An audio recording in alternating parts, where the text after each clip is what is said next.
The homeworld of the Oxaxians, Kaltos, was a planet of verticality and violence.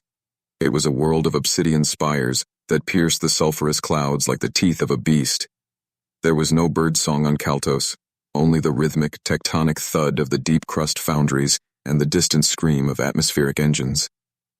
When Warlord Grak's shuttle touched down on the Emperor's private landing spire, he felt the familiar vibration of the planet's industry through the soles of his boots.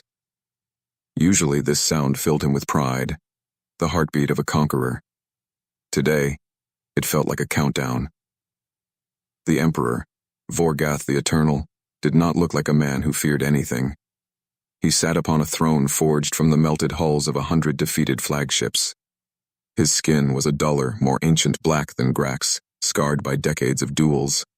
Around him stood the Silent Guard, warriors who had cut out their own tongues to prove their devotion to the secret of the throne. Grak knelt, the sound of his chitinous knee hitting the stone floor echoing in the vast vaulted chamber. "The audit is complete, Majesty," Grak said, his voice low. "The Catalyst AI concluded its evaluation of all known species." The Emperor did not immediately respond. His massive talons drummed once against the armrest of the throne forged from molten warships. "And?" Vorgath the Eternal rumbled. "What were the results?" Grak lifted his head slightly. The Oxaxian Dominion was classified as Threat Level 7. A faint ripple moved through the chamber. The Silent Guard did not react, but several high-ranking commanders shifted their weight in quiet approval. The Emperor's mandibles parted in a slow, satisfied curl. "Apex," he said. "Yes, Majesty." Vorgath leaned back into the throne, the metal beneath him groaning under his weight. "And the Volosians?" he asked casually. "What rank was assigned to them?" The name hung in the air like a challenge. The Volosians were the only species the Oxaxians considered a worthy rival. Strategists rather than berserkers, patient and calculating. "Threat level 6, Grak replied. A low, pleased exhale escaped the Emperor. "Below us," Vorgath said, "as they should be." Several advisors allowed themselves faint clicks of satisfaction. To be ranked above the Volosians was confirmation, not merely of power, but of supremacy. Vorgath's eyes narrowed slightly. "There were reports," he continued almost amused, "of instability at the end of the audit. Malfunction. The catalyst's core flaring violet, a glitch in its calculations." A few officers chuckled. "It was said," the Emperor added with open derision, "that the machine assigned the humans a higher designation. 11, was it?" Laughter rippled more freely now. "An administrative species, those soft-skinned clerks," one general muttered. "The catalyst had been processing millions of terabytes for a month, even a god machine strains. A thermal spike is not prophecy." The Emperor's gaze returned to Grak. Grak did not move. He did not join the laughter. He did not lift his head higher in pride. Instead, something else settled over him. Heavy. Reluctant. At the mention of humanity, the warlord of the 7th Conquest looked pained. And that was when the chamber began, slowly, to grow quiet. The Emperor's eyes narrowed. "Surely," Vorgath said at last, his voice controlled now. "You informed the Chancellor that the machine had malfunctioned." A faint scrape of claw against stone. "They would have corrected the error."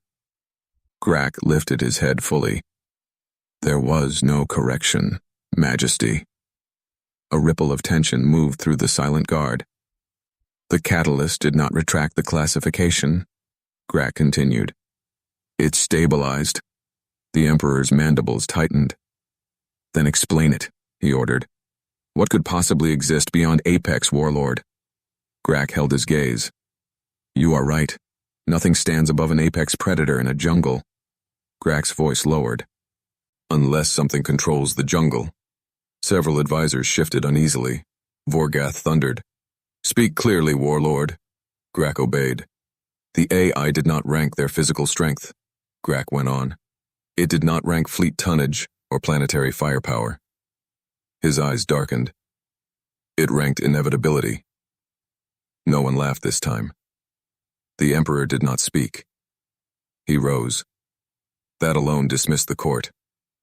Within the hour, sealed summons were issued, not through digital channels, not through command relays, but by physical courier. No insignia marked the summons. No record reflected their dispatch. The meeting convened beneath the imperial capital. The war room had been carved from the planet's mantle centuries before the Oxaxians had mastered orbital dominance. It was buried hundreds of meters below the obsidian spires, shielded not by energy fields, but by geological mass. No transmitters functioned within its walls. No recording devices operated. Even the air was filtered through analog systems older than some empires. Those invited were instructed to arrive alone. No implants. No aides. No honor guard. 7 beings stood before the Emperor. Grak was one of them. The others were not warlords. They were chief logisticians, strategists, infrastructure overseers, Oxaxians who had never led charges, but had ended wars by ensuring their enemies could no longer feed fleets or move armies. The Emperor regarded them for a long moment. "To the galaxy," he said at last. "Level 11 is a warning." His eyes narrowed. "To us, it is a challenge." Silence. "One species," Forgath continued, "believes itself inevitable." He turned slowly toward the assembled 7. "I intend to disprove that assumption." It was not Grak who spoke first. It was Kethril, the oldest among them, a strategist whose campaigns were measured not in battles won, but in supply lines severed. "If the Catalyst's assessment is even partially accurate," Kethril said, voice measured and precise, "then humans do not rely on fleets for dominance. They rely on embedded systems." A gesture toward the stone table, where physical star maps had been laid out. "Trade nodes, communication relays, regulatory frameworks, infrastructure standards." He looked up. "To cripple such a species, border skirmishes are insufficient. Colonial raids are insufficient." The Emperor's gaze sharpened. "What do you suggest?" Kethril inclined his head. "Decapitation." The word settled heavily in the stone chamber. "We strike at the origin point," he continued. "Their headquarters world. Earth." No one reacted immediately. Grak felt something tighten in his chest. Kethril went on.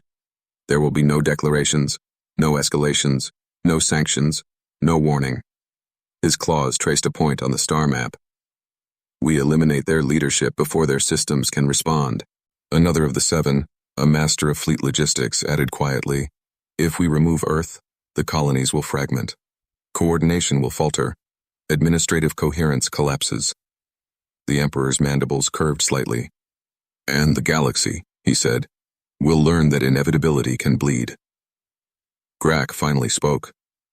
"If we move openly," he said, "we confirm the AI's assessment." The Emperor's eyes flicked toward him. "We will not move openly." He stepped closer to the central table. "No one beyond this chamber will know the target." A pause. "Not even our generals." A murmur of acknowledgement. "The fleets will mobilize under the guise of strategic exercises," Forgath continued. "Routine readiness drills. Defensive posture adjustments." His gaze swept across the 7. "Forces will assemble at the outer skip drive station."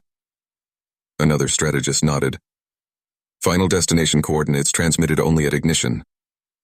"Exactly," the Emperor said. He turned toward the logistics overseers. "Rations, fuel, munitions, replacement hull plates, all requisitioned under separate authorizations. Distributed across sectors," one replied. "Each shipment individually unremarkable." "Medical vessels?" another asked. "Registered as training support," came the answer. Grak listened in silence as they constructed the invasion not as an act of rage, but as a logistical equation, suspicion-proof, compartmentalized, clean. The Emperor's voice lowered. "When the order is given," he said, "we will arrive at Earth without precedent, without signal, without time for reaction." His eyes burned in the dim stone light. "And humanity will learn that the apex predator still decides who survives." Only Grak did not share the certainty. The invasion did not begin with fleets. It began with paperwork. Within 3 cycles, procurement adjustments rippled quietly through the Oxaxian dominion. Not centrally, never centrally. That would have been visible. Instead, regional authorities were granted expanded discretionary budgets under the justification of strategic redundancy planning. No one questioned redundancy. It was considered prudent governance. Fuel contracts were the first shift. The Dominion increased purchases of Heliox-9 condensate, the rare stabilized isotope used to prime skip drive initiators for long-range FTL transitions. Officially, the spike supported a new interstellar highway initiative, an expansion of deep route corridors to facilitate frontier commerce and exploratory missions. The proposal had been on the table for years. It merely accelerated. Orders were split across 7 trade blocks. No single supplier saw an alarming volume increase. Each assumed they were one of many bidders on infrastructure expansion. Payment flowed through development funds, not military accounts. Simultaneously, surplus antimatter containment cores were requisitioned, not by the Navy, but by the Ministry of Colonial Resilience. Public justification, reinforcement of emergency evacuation systems for outer rim settlements. Insurance firms applauded the move. No one noticed that the containment cores were military grade. Weapons acquisition followed a similar pattern.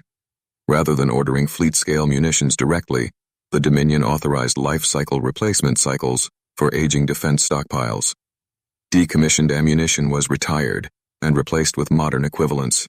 In reality, nothing was retired. The old stock was quietly reclassified as Colonial Reserve. The new stock was dispersed across depots nearest to the outer skip drive station. Raw materials, titanium lattice composites, ablative hull gel, kinetic penetrator cores, were purchased through shell corporations registered in neutral systems. These companies existed on paper only weeks before submitting bids. Their boards were populated with legitimate executives, none of whom realized they were signing on behalf of a coordinated mobilization effort. Medical supply orders doubled over 2 months. Official reasoning: pandemic preparedness drills and large-scale disaster simulations. Field hospitals were refurbished. Cryostasis pods were upgraded. The Dominion's Health Authority published white papers on mass casualty readiness in an age of solar instability. Markets reacted positively. Preparedness was good governance. The most delicate maneuver involved personnel. Fleet rotations were adjusted incrementally. Ships scheduled for refit were rerouted for extended readiness evaluation. Crews were cycled under the guise of cross-training exercises. No one beyond the 7 understood that the drills were converging. By the 4th cycle, strike-capable vessels were quietly staging near the outer skip drive nexus, an immense gravitational junction used for long-distance fleet maneuvers. Officially, it was a readiness concentration. Unofficially, it was a blade being assembled in pieces. Even intelligence services within the Dominion were compartmentalized. Analysts were provided sanitized summaries. Risk models showed increased defensive posture due to Velosian unpredictability. The Velosians were pleased to be feared. The galaxy saw only a powerful empire behaving cautiously. The Emperor reviewed progress in silence. Every requisition appeared plausible, every contract defensible, every movement justified. It was not a war buildup. It was strategic modernization. And the galaxy noticed nothing. 6 days before ignition, the Emperor stood in the war room, reviewing the last status slate. "This ends it," he said quietly. "No retaliation, no systems, no ledgers." Grax stood behind him, silent. Then the alert chimed. It did not arrive through diplomatic channels. It did not pass through public relays or monitored networks. It appeared on a line reserved exclusively for Imperial intelligence, an encrypted, isolated conduit used only for covert operations and deep state communications. Access required layered authentication keys. Yet there it was. The message contained only 2 words. "Good luck." The message was from Earth. It wasn't a threat. It was a courtesy. The kind of thing a master says to a student before a test. For a long time, Vorgath did not blink. He had received confirmations of covert planetary collapses. He had received assassination attempts information through this channel. He had never received this. Across the chamber, Grack felt the world tilt slightly. Weeks of preparation had dulled his doubt. Every shipment had passed unchallenged. Every fleet movement had drawn no protest. Markets remained stable. Diplomats remained silent. Perhaps inevitability had been an illusion. Perhaps humanity had simply spoken well. The dread he had carried from the amphitheater had begun to decay. Now it returned in full. The Emperor spoke without turning. Seal the palace. The war room beneath the capital received them once more.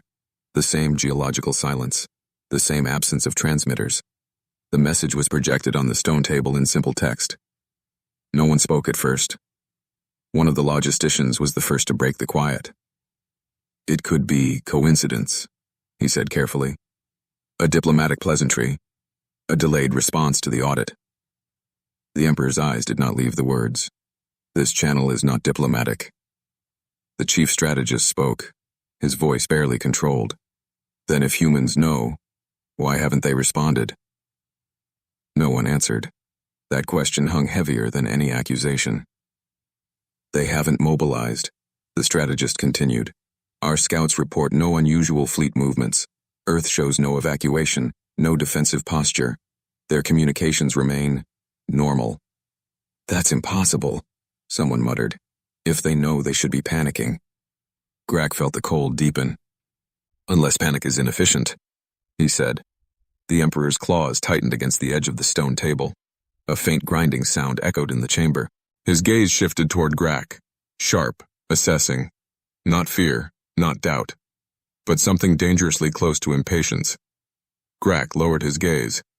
Before the silence could harden into reprimand, another strategist stepped forward. "We review internal breach probability." For the next 4 hours they dissected the impossible. Security protocols were audited. Personnel access logs examined. Physical courier routes retraced. Implant scans were conducted again, this time manually. Every chamber was searched for micro-resonance devices. Every courier interrogated, but no anomaly surfaced, no irregular transaction, no signal leak. The compartmentalization had held. One of the 7 spoke what the others avoided. "If there is a traitor," he said slowly, "it is not within this chamber." The Emperor's gaze sharpened. "You suggest external penetration of our sealed line?" "I suggest," the strategist replied carefully, "that the message required no penetration." Silence. Grak felt the weight of that phrasing. The Emperor turned toward him, his eyes burning with a new, sharp resentment.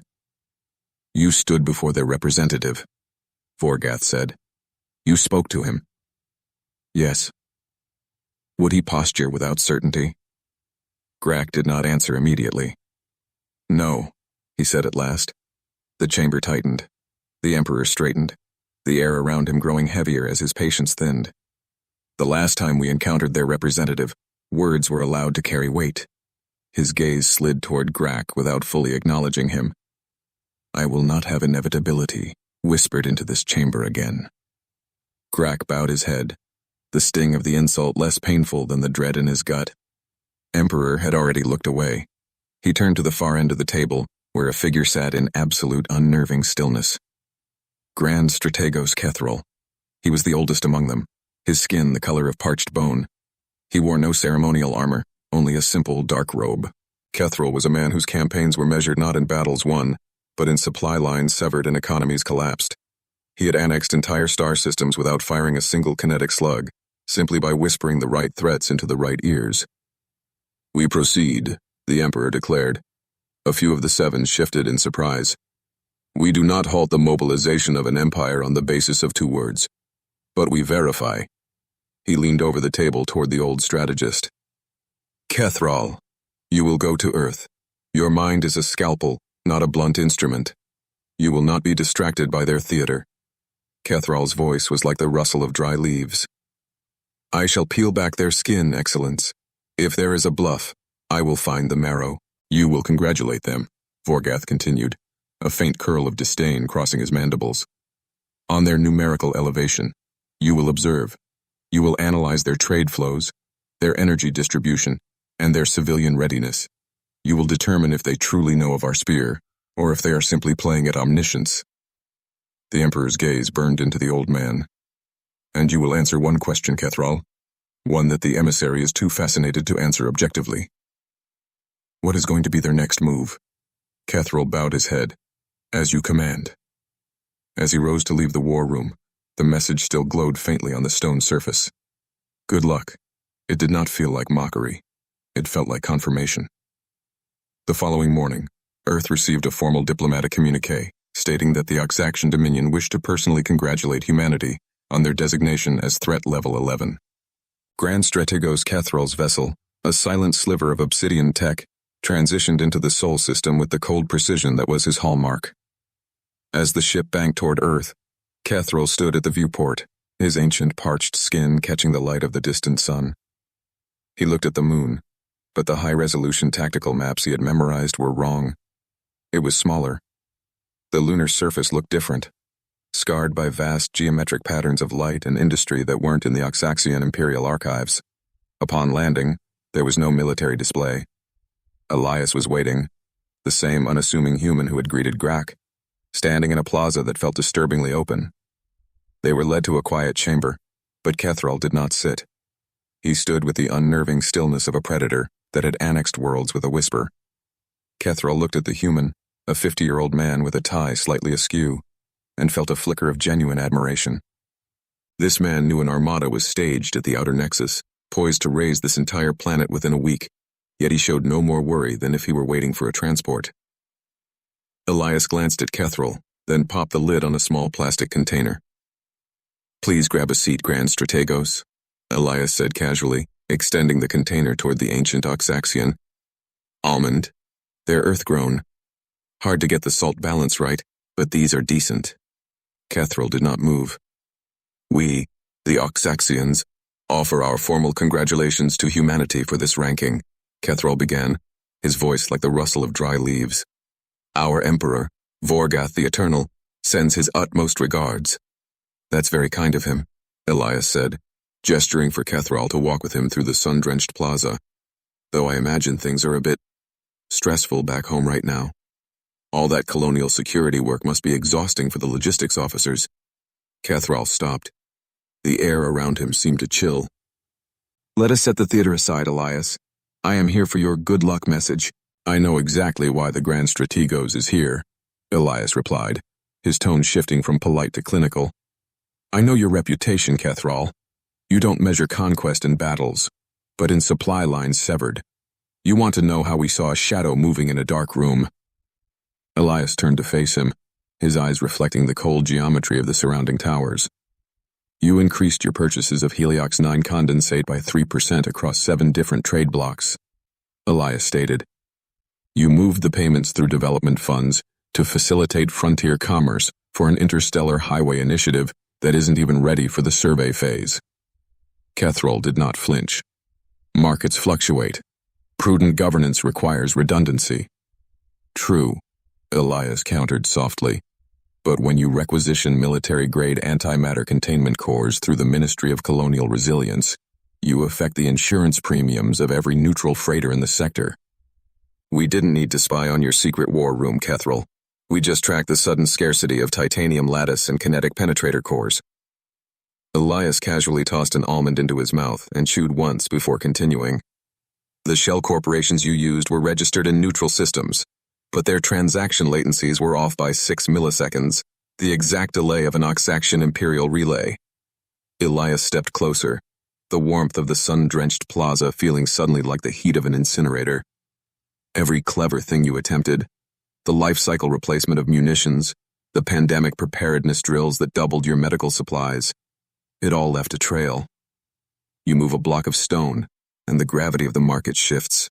You prepare for war, and the ledger records the intent. We don't need to hear your secrets when we can read your receipts."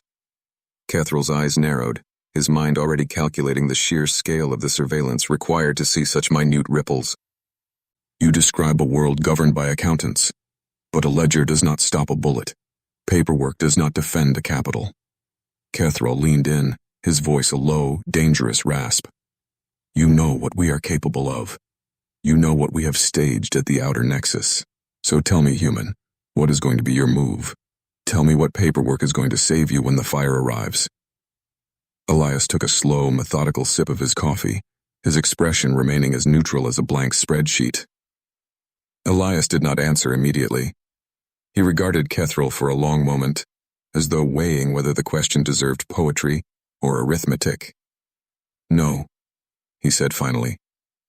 Paper cannot stop a bullet. A faint shrug. But it can prevent the contract that manufactured the ammunition. He turned slightly, gesturing toward the skyline beyond the glass. It can freeze the line of credit that purchased the rifle. It can delay the shipment of stabilizers. It can reroute the freight that delivers the fuel. His eyes returned to Kethral's. You're correct. Paper does not stop violence. A pause. It stops the conditions that make violence possible. Kethral's expression did not shift. Elias leaned back, looking toward the shimmering horizon. Your armada is staged at the outer skip drive nexus. It's a magnificent piece of engineering, but even the gods of logistics should know that the Ethergate manifold at that specific junction is due for its recalibration. In exactly 10 hours, all transit through that nexus will be paused for a 3-week maintenance cycle. Silence. Routine recalibration, Elias said. Perfectly standard. Kethral's voice remained steady. Maintenance schedules are filed months in advance. Yes, Elias agreed. And filed by whom? He let that hang. Do you know who holds the primary service contract for Nexus maintenance across Concord space? Kethral did not answer. Do you know how many of the engineers overseeing gravitic lattice integrity are human? Another pause. Do you know who the chief operator is at your specific Nexus? The room felt colder. Elias continued gently. You understand the risk profile of operating a skip drive Nexus without full lattice stabilization. Kethral's eyes sharpened slightly. You cannot be suggesting sabotage. Sabotage is so dramatic, Elias replied, waving a hand dismissively. I'm talking about safety protocols. Do you know the exact risk of attempting an FTL jump through an unmaintained manifold? The math suggests a 40% chance of molecular decoherence. I doubt your emperor would appreciate his invincible fleet arriving at Earth as a collection of very quiet, very shiny dust. Kethral felt the weight of the level 11 logic pressing in, but he forced a cold smile, his voice regaining its dry, rhythmic grating. You play a dangerous game, human. You assume we cannot simply seize the Nexus. You assume our blades cannot force your chief operator to ignore the protocols. Elias didn't look impressed. You could try, but are you willing to take the risk that it hasn't been sabotaged already? Elias continued, tone still mild. Of course, there are other Nexuses, but none with sufficient gravitic stability to transit a fleet of that tonnage without months of recalibration. Kethral stepped closer. You would not risk destabilizing a transit Nexus, he said. The economic fallout would affect your own interests. Elias's lips curved faintly. We don't destabilize infrastructure. We manage it. Silence. And that's only the first layer, Elias continued. Every high-end navigation system in the galaxy, including the ones on your flagship, runs on a specific class of quantum bit semiconductors. Humanity holds 64% of the high-grade refinement tier that produces the raw isotopes for those chips. With the right amount of market pressure, the firmware updates for those chips might start experiencing critical errors. A deviation of a few hundredths of a degree at FTL re-entry distances becomes very expensive. Kethral's voice lowered. You would cripple the galaxy to make a point? Elias' expression did not change. No, you would. Another silence. Pressure, Elias continued calmly, is not destruction. It's cost. He stepped closer now, matching Kethral's proximity. Fuel contracts renegotiated. Insurance premiums reassessed. Transit windows delayed. Credit instruments reevaluated. He held Kethral's gaze. We don't need to fire a shot, Grand Strategos. His voice dropped slightly. We just need to ensure that every shot you fire costs more than you can afford. Kethral stood in the silence of the plaza, realizing that the fire he had promised was being extinguished by a rain of technicalities. The dry rustle of his breath hitched. For the first time in centuries, the Grand Strategos felt a variable he couldn't manipulate. The AI, Kethral whispered, the words like ash. The catalyst. It didn't calculate your ships. It calculated your grip. We don't need to be the strongest predator in the jungle, Kethral, Elias said, his voice dropping to a terrifyingly casual tone.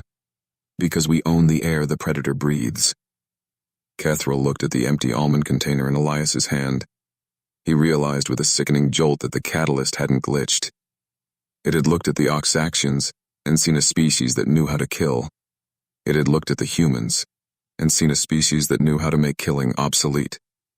Cathrall held Elias's gaze for a long time. He had come prepared for arrogance, for bluffing, for threats disguised as accounting. What he encountered instead was consistency. The numbers aligned. The procurement anomalies aligned. The maintenance windows aligned. Nothing Elias had said required espionage. It required observation and patience. For the first time since entering the chamber, Cathrall felt something shift. Not fear, not yet, but recalibration. The catalyst, he said slowly, did not exaggerate. Elias did not answer. It was not a question. Cathrall exhaled once, controlled. You possess leverage disproportionate to your fleet tonnage. Fleet tonnage is inefficient, Elias replied lightly. Silence lingered between them. Then Cathrall asked the final thing he needed to know. And if we accept all of this, if we bypass the nexus, absorb the economic damage, and arrive regardless? His eyes did not waver. If we stand in orbit above this world? A pause. What then? Elias regarded him carefully. Then you will see something interesting, he said. He moved toward the window and gestured outward. You notice the moon, right? For the first time since the conversation began, Elias seemed almost excited. Cathrall responded, his posture shifted slightly. It looked different. The archival images you studied are outdated, Elias said. A faint glint of reflected sunlight caught on the horizon. There are 2 lunar bodies now. Cathrall's gaze sharpened. The second is artificial. We named it Aegis. No flourish, only a hint of pride. It maintains a synchronous orbit with the natural moon. Most species assume it is a construction array. Another pause. It isn't. Elias' voice remained level. It's a solar siphon. He let that settle. It draws directly from the stellar output of Sol using a method I cannot disclose. No explanation followed. It does not store energy, Elias continued. It converts and discharges. Cathrall's voice dropped. A weapon. Yes. How powerful? Elias met his eyes. Enough. The simplicity of the answer carried more weight than a number would have. It is not aimed, Elias added calmly. It calculates. A beat.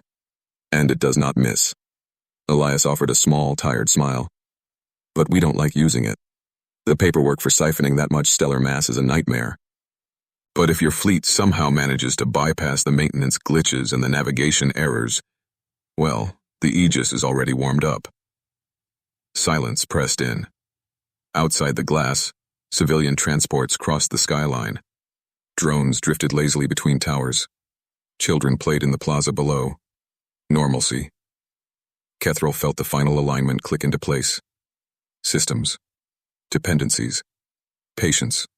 Redundancy. The catalyst had not ranked aggression. It had ranked inevitability.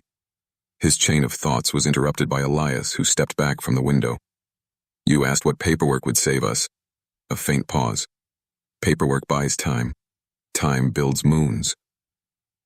Cathrall did not respond. For the first time in decades, the grand strategos of the Oxaxian Dominion felt something unfamiliar. Not fear, not defeat, but the recognition of asymmetry. As Cathrall turned to leave, he paused. There is one thing I still do not understand, he says evenly. The Emperor's secure line is reserved for Imperial intelligence. How did you find it? Elias shook his head slightly. Would you believe me if I told you we didn't? Cathrall remained silent. Elias continued. When your Heliox 9 spike triggered executive risk models, we knew a Tier 1 channel would activate. Leaders always open the same category of doors in a crisis. He met Cathrall's gaze. So we transmitted across every classified band in that tier.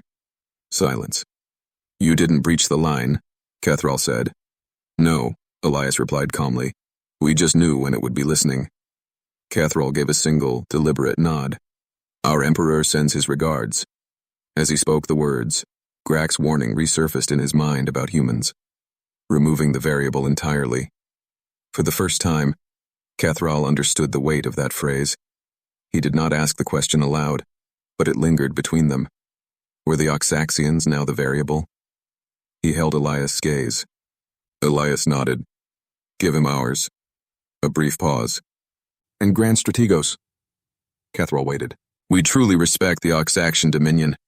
Your fleets keep the outer lanes stable, and the galaxy sleeps better knowing your banners patrol the long dark between the stars. Pirate coalitions dissolve at the mere mention of your approach. A measured breath followed. The Concord functions better with you intact. We consider your strength a vital asset to our shared infrastructure. It would be a loss to the entire galaxy if that changed. Only then did the pressure ease. Slightly. Cathral inclined his head once more and turned away. Cathral's vessel descended through the sulphurous skies of Kaltos without ceremony. The summons had already been issued. The 7 waited in the buried war chamber once more. The Emperor stood at the head of the stone table. Grak was present.